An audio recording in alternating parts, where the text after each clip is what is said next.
Welcome to the MusicNut Program. I'm John. Thank you so much for joining me today. Welcome to my show on the 2025 Rock and Roll Hall of Fame nominees. I will list the 15 nominees. I will talk about the 7 nominees that I feel deserve to be inducted this year. And I will give a brief discussion of how I feel about the nomination process at the end. I'm not going to go on a rant and talk about bands that should be on the ballot and they were on the ballot before and now they're not on the ballot, and certain genres that get ignored. Not going to go into that because there's too many other great YouTube channels who do that. I'm just going to focus on the list we have at hand. And this is right off the cuff. This is coming right from my head and my knowledge and my passion. There you go. Let's get started. Here are the 15 nominees. Bad Company, The Black Crowes, Mariah Carey, Chubby Checker, Joe Cocker, Billy Idol, Joy Division / New Order, Cyndi Lauper, Mana, Oasis, Outkast, Fish, Soundgarden, The White Stripes. You could go to the Rock and Roll Hall of Fame website and you can vote once per day on the 7 artists that you feel should be in the Rock and Roll Hall of Fame. More on that in the commentary later. Here are my 7 choices. Number 1 with a bullet is Chubby Checker. Rock and Roll Hall of Fame, shame on you. I just figured he was in decades ago. But the argument is he's a one-hit wonder. Yes, he had 21 hits from 1960 to 1964. One is iconic. One is universal. One started a dance craze that swept the nation, and you still hear it pretty frequently on oldies radio stations like Sirius XM 60s on 6 to this day. You still hear Let's Twist Again, which was a number 8 hit. The other songs, a lot of them variations on the song The Twist, you don't hear quite as often. The Twist went to number 1 in 2 separate years in 2 separate runs on the Billboard Hot 100. How many songs have done that since? 0. The song is universal. Chubby Checker is considered one of the forefathers of rock and roll. I believe the era from 1960 till when the Beatles got played or were playing on the Ed Sullivan Show doesn't get a lot of recognition. It almost gets swept under the rug. But Chubby Checker should have been in a long time ago. There's 8 and 10-year-olds to this day who are hearing that song, and that is so catchy. It's more catchier than a cold. They remember that song upon first listen. Do the right thing, Rock and Roll Hall of Fame. Please put Chubby Checker in the Rock and Roll Hall of Fame while he and his family and his fans can enjoy it. Number 2, Oasis. Oasis were pretty big in the States in the 1990s, particularly with the What's the Story Morning Glory album from 1995. That would give us probably the 3 most popular songs by Oasis here in the States in Wonderwall, Champagne Supernova, and Don't Look Back in Anger. They were getting played pretty regularly on the AOR stations. By the first album, definitely maybe. They were starting getting played a lot on Morning Glory and Be Here Now. But what I want to focus on is how huge they were in Europe. They are one of the biggest bands in Europe. They had hits out the wazoo for many, many years. They were hit makers in Europe. And I feel that the Rock and Roll Hall of Fame for the longest time has been very United States centric. We have to recognize bands who were bigger outside the United States. They did a good thing last year with putting in T-Rex. They're doing a very good thing here with Maná being on the ballot. They are the first Spanish speaking rock band to be on the Rock and Roll Hall of Fame ballot. Oasis should be there. And the story about Oasis just shouldn't be about the two brothers who were always fighting. They made great music. They made great albums. They made 3 albums, in my opinion, that are 10s.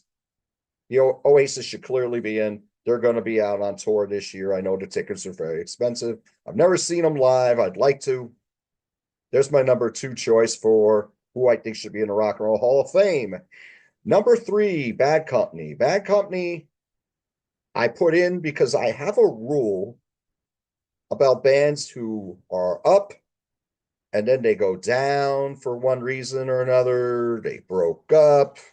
They got dropped by the record company. Their albums weren't as good. Their sound went out of favor, etc., etc. And then they came back. Heart did it. They're in the Rock and Roll Hall of Fame. Cheap Trick did it. They're in the Rock and Roll Hall of Fame. Bad Company did it. The only difference is with Bad Company, as opposed to Heart and Cheap Trick and a lot of other bands, you put Aerosmith in here too. They did it with songs within the band. Yes, they have a new singer by 1986 with Brian Howe, rest in peace. Terry Thomas is the producer. They're writing the songs predominantly at this point, whereas bands like Heart, Cheap Trick, Kiss, Aerosmith, they're relying a lot on outside songwriters. They did it on their own, even though they didn't do it with the original singer, but they still did it within the band. They had several hits in the 70s. The self-titled album is a monster. Straight Shooter is a near monster. They had a little down period, then they come back on Desolation Angels, Rock and Roll Fantasy. They had a down period. Here comes Brian Howe. They have top 40 hits with How About That? And If You Needed Somebody and Walk Through Fire, a ton of AOR hits, including the ones I mentioned, as well as No Smoke Without Fire and Shake It Up and Bad Man and One Night and Stranger and the title track to Holy Water. This Could Be the One, another great power ballad. So they did these 2 great runs, several years in between. I think that makes you Rock and Roll Hall of Fame worthy. So they're my 3rd choice. Number 4 is Mariah Carey. Now, before y'all say, oh, she's not rock and roll, well, you can't deny her success. She was getting played alongside rock bands on these pop stations and these stations that say they play rock and roll. You cannot deny she was probably the biggest artist of the 1990s. 16 number 1 hits in the 1990s, many of which still sound great. 2 albums that sold 10 million or more in the States. Another 2 albums, one of them being a Christmas album, that sold 9 million, and a few others that sold in the 4 or 5 million range. She continued that success into the 2000s. Emancipation of Mimi was one of the biggest selling albums of the 2000s, even as many people in the States are now getting their music through downloads rather than buying physical products. Another thing, cannot deny this. She has one of the most famous Christmas songs that will be heard long after we're all gone, and All I Want for Christmas Is You. She's officially or unofficially, she's in that immortality stage now. She's Bing Crosby. She's Burl Ives. She's Andy Williams. You hear them every Christmas. You hear White Christmas. You hear Holly Jolly Christmas. You hear The Most Wonderful Time of the Year, amongst other great, timeless Christmas songs. Her Christmas songs, All I Want for Christmas Is You, is in that same category now. 100 years from now, you're still going to hear that song at Christmas time. That's the cherry on top. So everything else she did before that. Mariah Carey, Rock and Roll Hall of Famer. Easy. My number five is Joe Cocker. Joe Cocker is one of the great interpreters in the rock and roll era, one of the finest white blues singers. He gained a lot of popularity in the late 60s. His Woodstock performance in 1969 was unforgettable. Yes, a lot of his songs were written by other artists. You had Dave Mason singing Feeling All Right. You had Leon Russell, who wrote Delta Lady. You had the Beatles wrote With a Little Help from My Friends. The Box Tops with The Letter, Alex Chilton. But it was what Joe Cocker did with those songs with his voice and what he, particularly on Russell, did with the arrangements. He made those songs his own. He had some personal issues. Throughout his life, he had some personal issues, but he kept coming back. 1975, we get a number five hit and a wonderful ballad, You Are So Beautiful. He has another period where he's having some issues. Comes back in 1982, number one hit with Jennifer Warnes, Up Where We Belong from the Officer and a Gentleman movie. Goes down a little bit again. Comes back in the late 80s with When the Night Comes, which was a huge hit in 1989. You Can Leave Your Hat On, cover of a Randy Newman tune. So he's had his peaks and valleys, but he's got a memorable voice that just cuts right through you.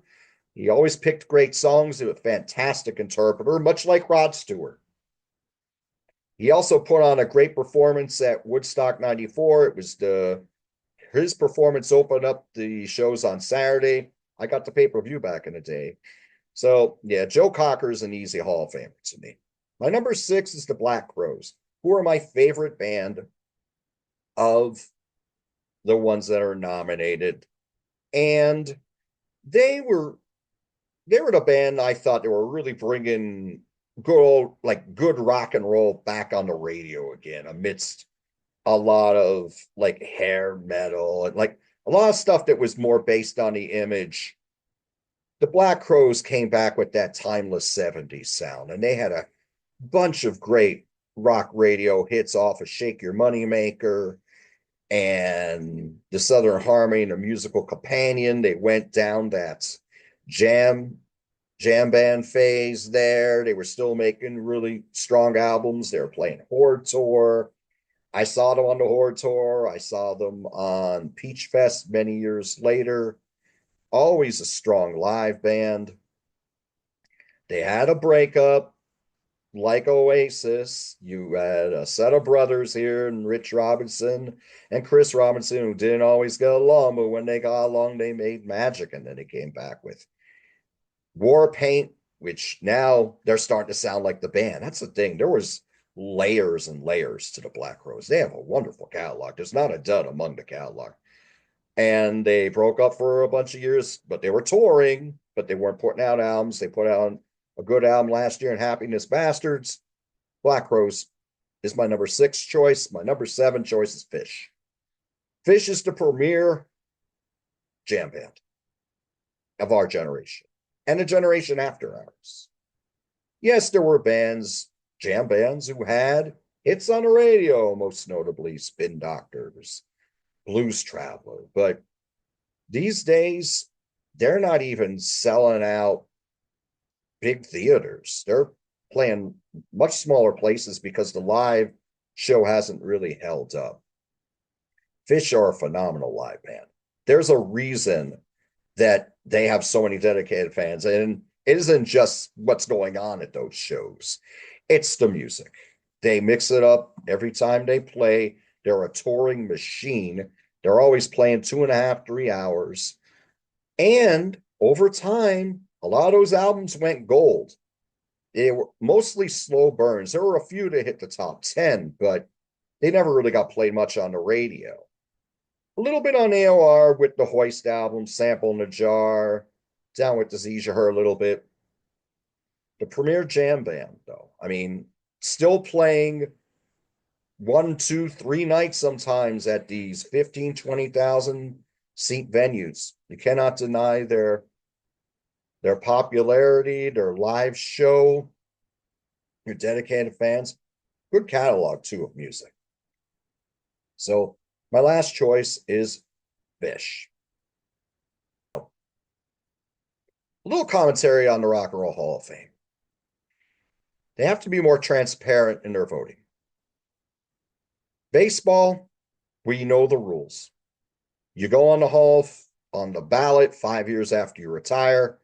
You don't get 5% of the vote, you're not on the ballot. Then it's up to the Veterans Committee, and that's many years down the road. And you have to make a really strong case before you could do that. NFL, football here in the States, same thing, 5 years, you go on the ballot, and then you're voted on by committee. But you stay on the ballot if you don't get in. Rock and Roll Hall of Fame is really weird. They give you like 12 bands or artists every year. And no matter how many votes you got the previous year, maybe you just came up short. You may not be on the ballot the next year. What did you do wrong that didn't get you on the ballot the next year? They should keep them on there. If there's bands that are getting votes and there's bands not getting enough votes to get back on the ballot, they should be more transparent about it. Also, the fan ballot, how much does it really mean? What percentage of that goes toward a final say into who goes in the Rock and Roll Hall of Fame? Are we just voting for fun here? They should be more transparent about it. It's the reason why a lot of people think the Rock and Roll Hall of Fame is a joke. And even though I'm doing a show about it, I don't really what I like or not, I'm not thinking about Hall of Fame. But I mean, it matters to me a little bit, but a lot of people don't give a shit at all. They have a great museum. If you're ever in the Cleveland, Ohio area, I highly recommend going to visit the museum. I was there in 2017. It's a great way to spend the day if you are a music fan. Admittedly, I really teared up when I saw the Allman Brothers Band exhibit because they're one of my favorite bands. But it's even better now because they had extra floors where they were doing a lot of construction on when I went there, and now those floors now have a lot of exhibits and memorabilia. Highly recommend check out the Rock and Roll Hall of Fame if you haven't. I definitely want to get there in the next year or two. So, what do you think of the Rock and Roll Hall of Fame nominees for 2025? Would you agree with some of the choices that I made? Do you think I'm way off and you would pick some of these other choices that are on the ballot? Do you even care about the Rock and Roll Hall of Fame? What do you think about Chubby Checker? Do you think he should go in, or do you think it's just because of that one iconic song that perhaps he shouldn't be, even though it was a universal one? Please let me know in the comments. Just to give you some future programming notes, the show that I did with Tim Derling on Tim's Vinyl Confessions will now air on Monday, March 17, not February 17, as I indicated in an early video. So Tim's going to put down on St. Patrick's Day. On February 22nd, which is a Saturday, 3 p.m. Eastern Standard Time, I will be live on Slogan's Rock and Metal Extravaganza. That is Sydney and Logan's channel. They are doing a series right now called A Fairy Tale Career on the band Cinderella. Great hard rock band from Philadelphia, Pennsylvania, who made 4 albums from 1986 to 1984. I will be on there as a guest discussing their final album from 1994, Still Climbing. We will also do a discussion, keep it in the Philadelphia, Pennsylvania area. We're going to talk about Tangier and their 1989 album, 4 Winds. So, thank you all so much for joining me today. Do what you love, and I'll talk to you soon.